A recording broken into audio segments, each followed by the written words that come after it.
Então, agora vou-vos falar um pouco sobre rochas metamórficas.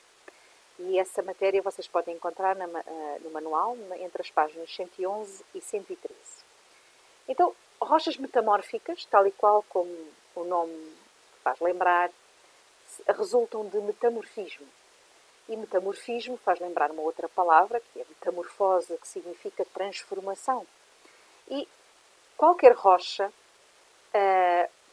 quando sujeita a condições específicas de pressão e de temperatura, pode sofrer deformação, pode sofrer alteração e transformar-se numa rocha metamórfica.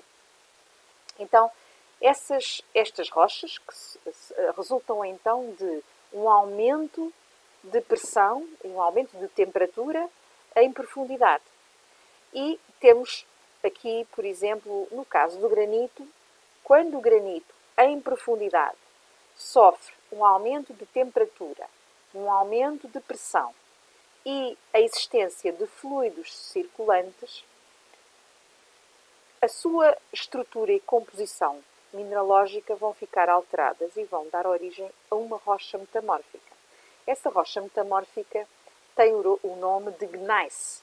É uma rocha com um aspecto foliado que, por resultar de transformações de uma rocha pré-existente, que é o granito, e essas transformações se deverem a um aumento de temperatura e de pressão, damos o nome então de rocha metamórfica. E os fluidos, a temperatura e a pressão são chamados de fatores de metamorfismo, ou seja, fatores que vão levar a essa transformação das rochas em profundidade. Temos aqui depois alguns exemplos de outras rochas, se bem que o gneiss está cá a mesma, mas temos o xisto, que é um outro exemplo de rocha metamórfica, e temos o mármore. Estes três são exemplos de rochas metamórficas mais conhecidas. Também existem outras, como a ardósia, por exemplo, ou o quartzito. Então, temos aqui dois tipos de metamorfismo. O metamorfismo pode acontecer em duas situações distintas. O metamorfismo pode ser metamorfismo regional e metamorfismo de contacto. O metamorfismo, estes metamorfismos distinguem-se porque são diferentes os fatores que geram essas alterações e também é diferente a zona, a extensão afetada por esses fatores. Vamos começar por ver o metamorfismo regional.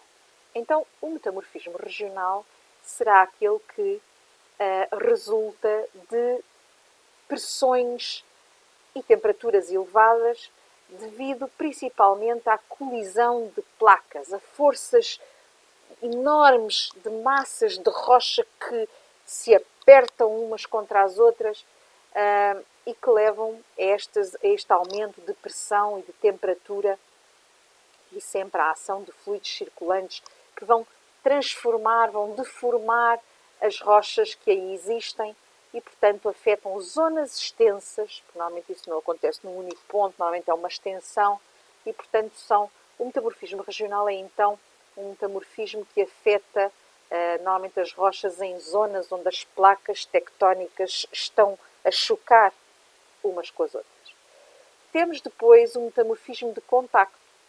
Ora, se imaginarmos que uma câmara magmática tem magma muito quente e que esse magma está em contacto com rochas nas proximidades, a proximidade das rochas a esse calor intenso pode afetá-las, pode afetar essas rochas e pode fazer com que elas metamorfizem, sofram alterações devido às elevadas temperaturas e também à libertação de fluidos associados a esse calor extremo.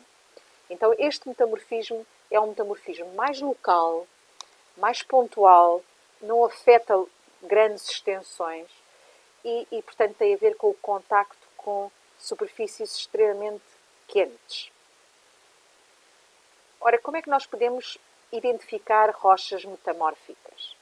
Mais uma vez, pelo seu aspecto, obviamente, porque e pelas características que apresentam. Então, durante estas alterações, as rochas vão sofrer substituição dos minerais que têm, mas também vão ser deformadas, ou seja, a sua forma vai ser alterada.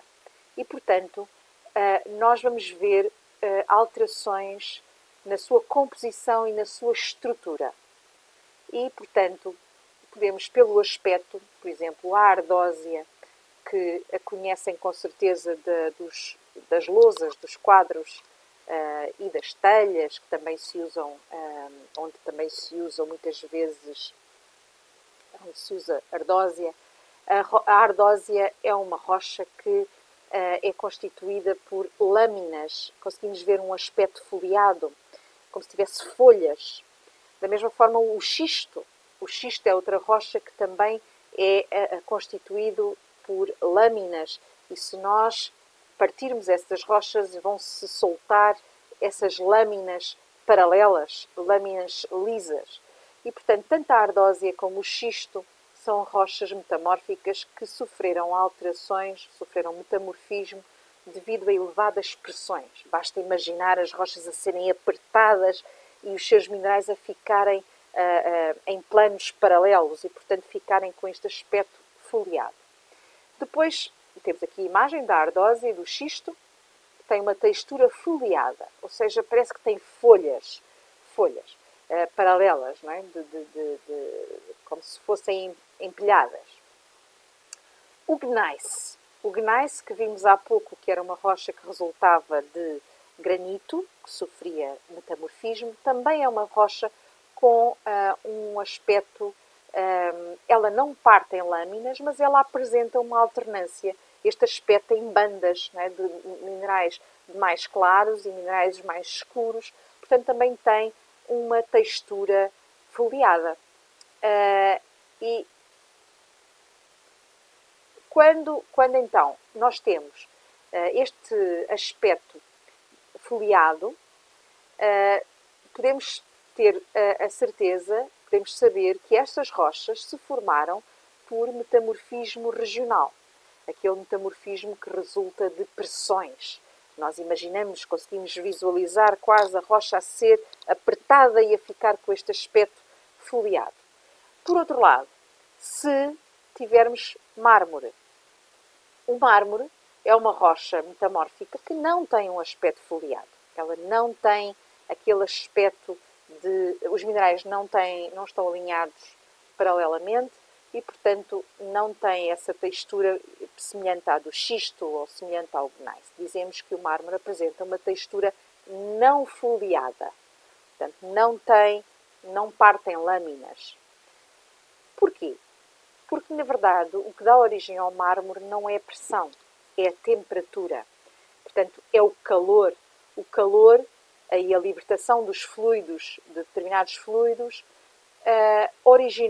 fez com que, já agora a rocha que originou o mármore é o calcário, fez com que o calcário, que estava em contacto com um material muito quente, sofresse um metamorfismo e, portanto, se transformasse em mármore. E, portanto, o mármore não tem uma textura foliada.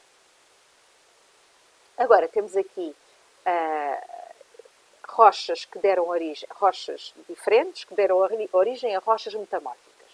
O argilito, que por metamorfismo dá origem a xisto. O granito, que por metamorfismo dá origem a gneiss. E o calcário, que por metamorfismo dá origem a mármore. E, portanto, temos aqui 3 exemplos. Existem outros, como, por exemplo, a areia, o arenito, que dá origem a quartzito, ou a argila, que dá origem à ardósia, por exemplo. E pronto, estas são realmente as principais rochas metamórficas e estes são os exemplos de metamorfismo mais comuns.